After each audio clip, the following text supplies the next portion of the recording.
देश में SC/ST act के दुरुपयोग की घटनाएं आए दिन सुनने को मिलती रहती हैं, जिस पर देश के विभिन्न कोर्टों ने समय समय पर चिंताएं व्यक्त की हैं। SC/ST एक्ट के दुरुपयोग से रिलेटेड ये केस मद्रास हाई कोर्ट में आया था, जिस पर जस्टिस M धनपानी ने टिप्पणी की कि यह एक्ट एक लाभकारी कानून वैसे तो है, जिसका उद्देश्य SC/ST एक्ट समुदाय के सदस्यों के हितों की रक्षा करना है, पर इसका उपयोग देश के नागरिकों के खिलाफ एक हथियार के रूप में नहीं किया जाना चाहिए। कोर्ट ने SC/ST एक्ट के कल्याणकारी प्रावधानों के दुरुपयोग पर बहुत ही खेद व्यक्त किया। मामला कुछ ऐसा था कि थॉमस नामक वकील ने वरुण कुमार, जो कि DIG थे, DSP यास्मीन और SSI कविता के ऊपर आरोप लगाया था। उन्होंने उनकी जाति का नाम लेकर उनका अपमान किया था।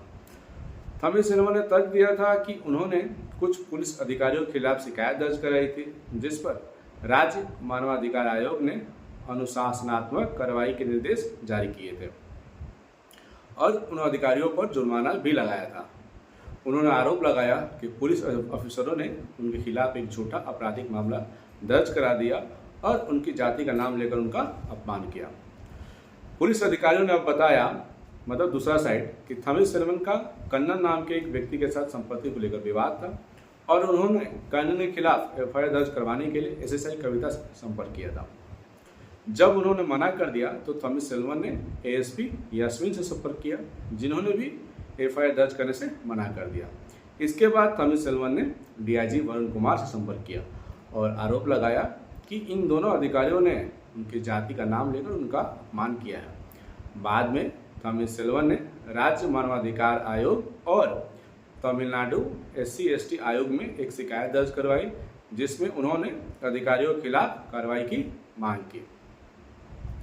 तब जाके मद्रास हाई कोर्ट में DIG, ASCP और SSI ने पिटीशन फाइल किया, जिसमें उन्होंने SC/ST आयोग के समक्ष अपने खिलाफ दर्ज मामले को रद्द करने की मांग किया। उन्होंने दलील दिया कि यह शिकायत दुर्भावनापूर्ण थी। उन्होंने कहा कि राज्य मानवाधिकार आयोग में दर्ज शिकायत में जाति आधारित अपमान से जुड़ा कोई आरोप नहीं था और यह आरोप बाद में SC/ST आयोग में दी गई शिकायतों में जोड़ा गया। उन्होंने यह भी दलील दिया कि इस शिकायत पर विचार नहीं किया जाना चाहिए था, क्योंकि कथित अपमानजनक टिप्पणी याचिकाकर्ता के दफ्तर की 4 दीवारी के भीतर की गई थी, न कि किसी सार्वजनिक स्थान पर, जैसा कि इस कानून के तहत जरूरी है।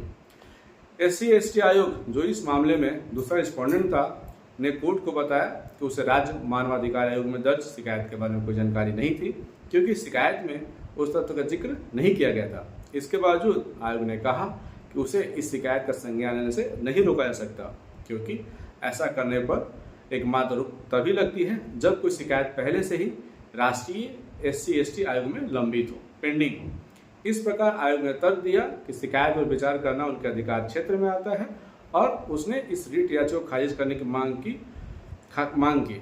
मद्रास हाईकोर्ट ने गौर किया कि इस कानून के अनुसार सबसे महत्वपूर्ण बात यह है कि कथित अपराध किसी सार्वजनिक स्थान पर या लोगों के सामने किया गया हो। मौजूदा मामले में अदालत ने पाया कि कथित अपराध याचिकाकर्ता के दफ्तर के 4 दीवारी के भीतर किया गया था और वहां कोई आम नागरिक या स्वतंत्र गवाह मौजूद नहीं था जिसके सामने थॉमस का अपमान किया गया हो।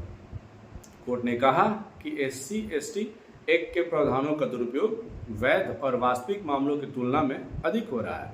इसलिए अब समय आ गया है कि SC/ST आयोग ऐसी शिकायतों को स्वीकार करने से पहले कोर्ट द्वारा प्रतिपादित कानून से भली भांति अवगत हो, ताकि किसी भी निर्दोष आम आदमी को अनावश्यक रूप से इस प्रावधान से जुड़े दंडात्मक परिणामों की कठोरता का सामना न करना पड़े।